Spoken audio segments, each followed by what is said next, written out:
Welcome to a session with Emeritus Professor Stephen Adei. I continue my series on leadership for everyone, everywhere.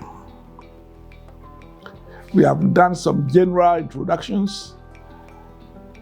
I promise that we will be going to look at specific leadership roles in the family.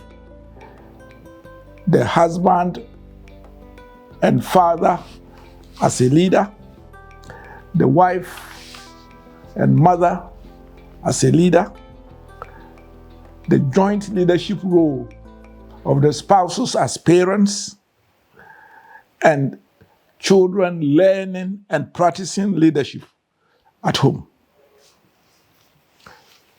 But instead of going to start on male leadership or fatherhood in the home as a leader, I want to spend this session on what I call creating leadership engendering atmosphere in the home.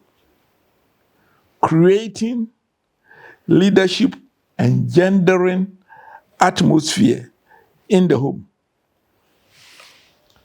The greatest joy of every parent is to see their children grow and become corporate, institutional, societal leaders, be it in the church, in the company, or in the community. The good part of it is that as they exercise the leadership and learn leadership and play leadership roles, they impact everybody, especially their family. Take, for example, your son or brother or sister is the president of a country. Even though you are not there, immediately your status in society changes. And the good thing is that in the family, you not only can everybody learn leadership if the atmosphere engenders learning to lead, but even more so, you can pass it on from generation to generation. Everywhere, in almost every country, you can identify some families with leadership, whether corporate leadership, like the Rockefellers, the Fords, these big names in America. You have them also in every other country. Even in the national political level, there are families which play a significant role. In our own country, Ghana, we have found the Kufuados and Oforiates, despite all the hullabaloo going on, have occupied leadership roles right from the first governor, black governor of the Bank of Ghana, being an Oforiata. Again, the Johnsons, the Graf Johnsons, have played such roles, and you can count them, identify families, and we are already seeing people like Siedun Ketia and the rest having their children already in parliament. So, leadership is an art that can be learned, and a family can actually engender an atmosphere that breeds leadership. When it comes to education, there are families that are associated with top quality educationists. But if you go outside Ghana, it is even much more prominent. The Indians had the Gandhis for years, one after the other, succeeding them as the prime minister of the biggest democracies in the world, and still probably, because China does not identify itself as democratic. You go to America, we have the Bushes, you have the Kennedys, and on. But in their cases, in America and Britain, it is some institutions engender leaders like Oxford and Cambridge in the United Kingdom, and Yale and Harvard in the United States of America.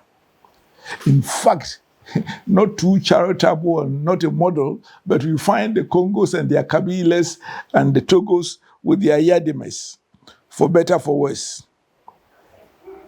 For me, the most powerful examples of family breeding leaders are in the Bible.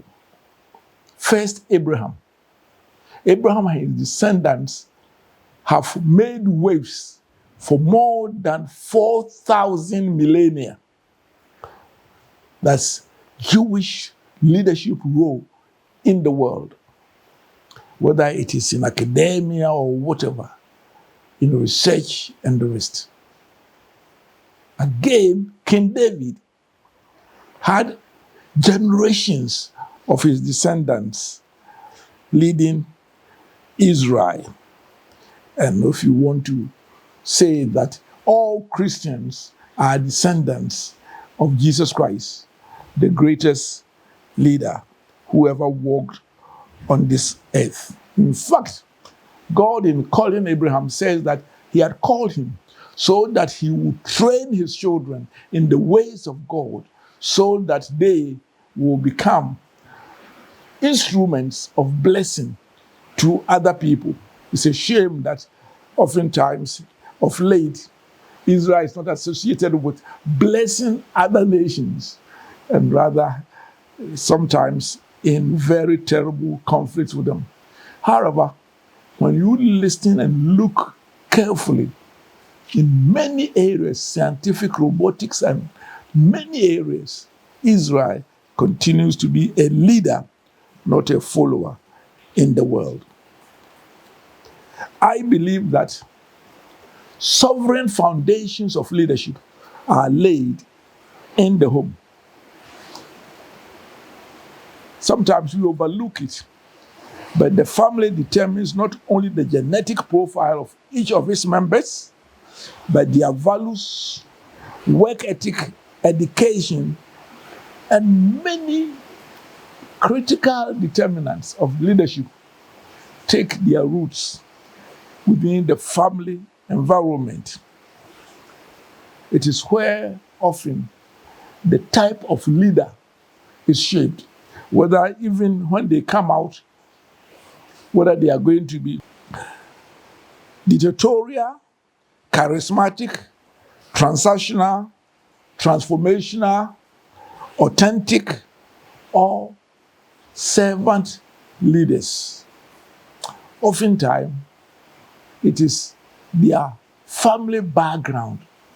When they somehow attain leadership, how they lead is determined, is influenced by their upbringing. My own definition of the best leaders are what I call transformational, spiritual, servant leaders. And they are often bred in the home.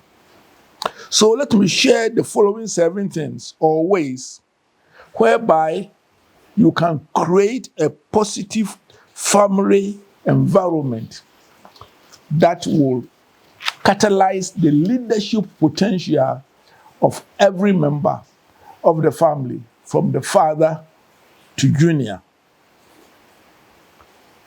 First of them all is faith. The faith of fathers and mothers invariably becomes their children's faith. And talking from the Christian perspective, if a man and woman, a man and his wife, husband and wife, submit to the leadership of God, his word, and worship him in their home, invariably they produce a kind of children and leadership which is not the one Jesus says that lord it over others, but who see themselves as servants of others and society.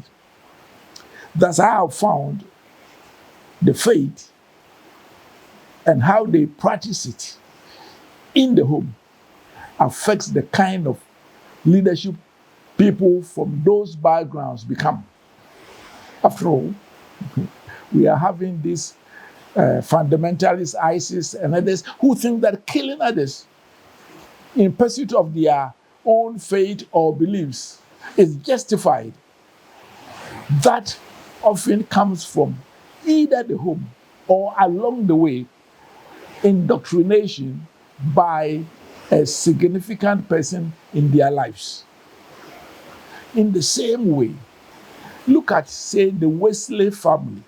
John Wesley, Charles Wesley, one family produced almost half of the main Christian hymns and affected generations for better. The home of Susanna Wesley is such that it produced leaders which influence the world beyond the borders of Great Britain. Most of the atrocities of atheistic, non-Christian religions come from the faith that often people imbibe when they are young. I believe that in the Christian home, where Jesus is Lord, family get together to worship, read the Bible and study it and obey it, are likely to produce the Josephs, the Nehemiahs, and the Esthers, as well as the Daniel and Pauls of today. Because ultimately, their model becomes that of Jesus Christ of Nazareth, the Son of the living God. And when they grow, they are likely to be transformational, spiritual, servant leaders. So the faith of our fathers, makes a lot of difference.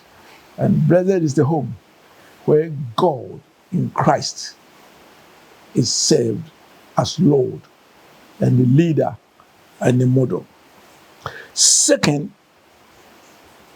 if you want to create an atmosphere that produces functional leaders among the members of the family, then measure on love and respect for one another. Loving each other and respecting each other as God's creatures, taking care of one another, supporting one another to become the best that they could be, is a training for leadership at all levels. And here, the love and respect of a man for his wife, how he treats their wife, becomes the standard that will determine his son's treatment of other women, and also how the daughters will feel confident, respected, and loved in the larger society. Sometimes I wonder whether most of the African leaders and we have not been behaving the way whereby stealing, exploiting people, mortgaging national development does not have their roots, partly from how they were raised up.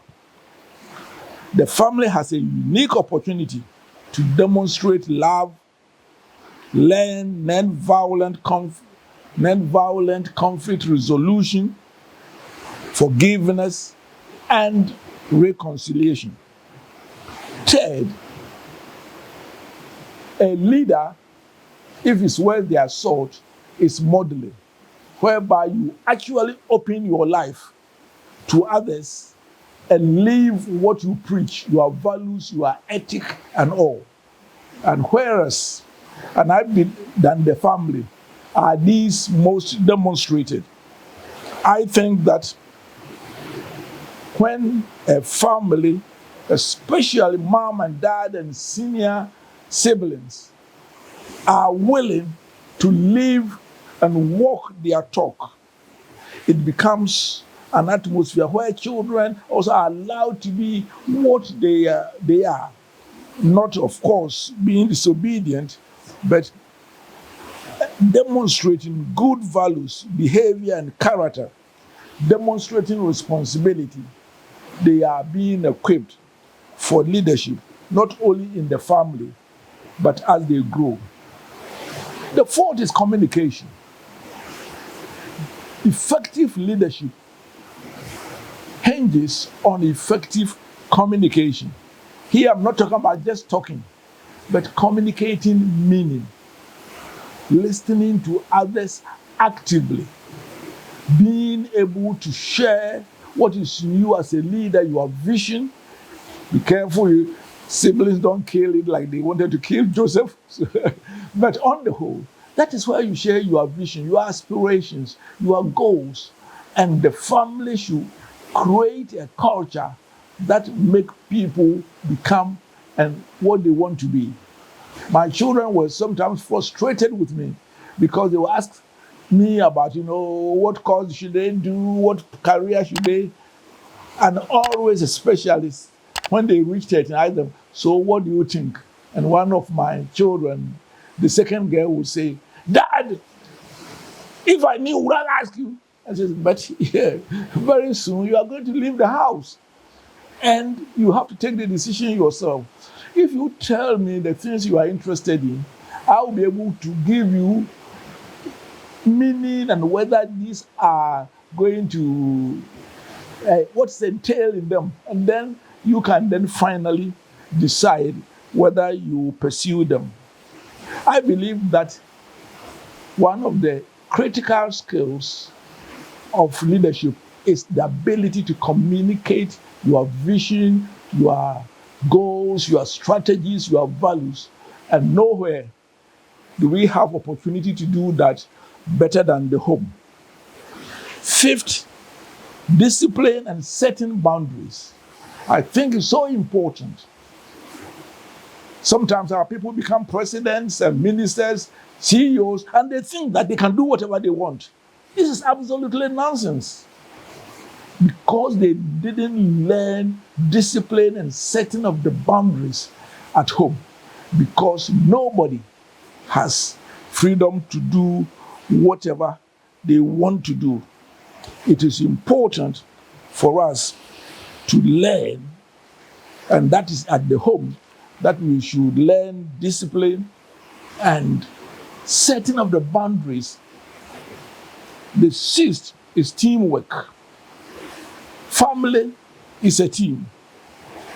And it is said that those in a team, everybody is better off if they work together. And the family that learns to work as a unit prepares their members for leadership. Why do I say so? Because anywhere you are not going to work as an individual. I used to say that a leader without followers is going for a walk. And whether you are president, you have a cabinet. If you are a CEO, you have your co-executives. And team building is a secret to successful leadership. And it is at the home that you can practice it, and especially when mom and dad work as team and all the children they grow are brought into it, taking family decisions and executing them, you are preparing them for leadership. Finally, growth, adaptability, and flexibility. Nowhere do you see children being born and then growing up through all the stages of life. Education from learning the first syllabus to becoming eloquent in language or languages. We change, and that requires observing their growth, attuning your family circumstances, we call it in leadership, situational leadership, to each member's needs, but having some core values you maintain and allowing other things to be flexible and adaptable, especially in the 21st century. If you create this atmosphere, you are preparing everyone to be a better leader, starting from where I ended, having core values, but allowing for growth, adaptability, and flexibility. Working as a team, because when you are working as a team, you are preparing for leadership in future, setting boundaries and discipline, learning how to communicate effectively, modeling and leading by example, showing love and respect, and above all, anchoring yourself to a true faith, in my case, trusting in Jesus Christ as Lord and Savior. Shalom, and we will meet again, and I trust that this will be where you will be starting the individual leadership roles from. And meet me again every week at ZFM 101.9. And if you miss it, look for Emeritus Professor Stephen Adei on the YouTube, and you can catch up. God be with you.